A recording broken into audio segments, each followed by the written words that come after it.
Sanamkela Avalanche of Grace, gama lami ndithenjiwe emolweni.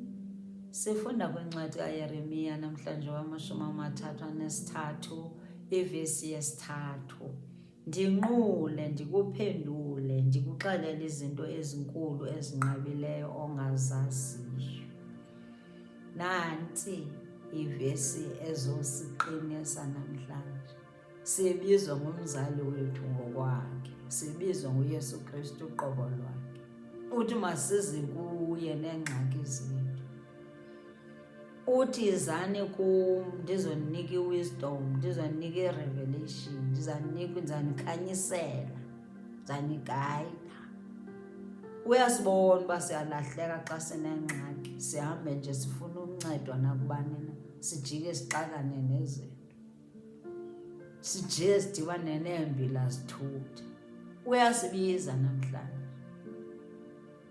Cela ukuthi simamele, cela simamele ukuthi nje masinqule uYesu Kristu, masiye kuye neengxaki zethu.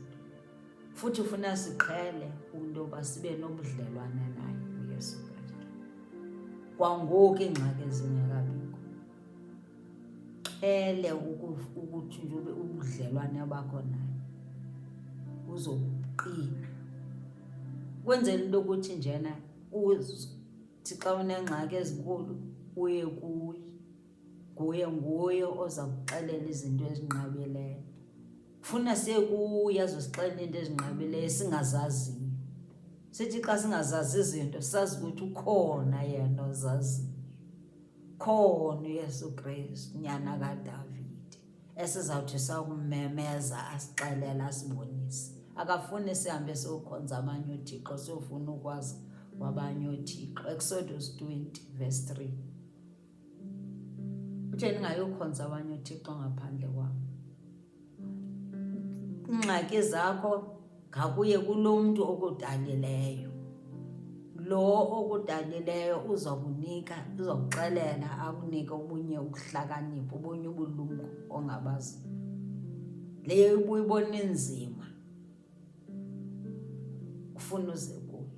Uyasithanda ke. Ungabe usithi nje na hey mna izono zami zininzi kakhulu, ngeke azandiphendule. Ufuna wena kanye. Ufuna kanye wena uze kuye nezono zakho azokunika ukuphumula. Iyo lento eze emhlabeni, uzokhulula wena ezonweni zakho. Sicela nizini kuYesu Kristu. Xa ufumana le message ungekamamkeli uYesu Kristu, mamkele uze kuye, uyakubiza. Uluthando, unenceba.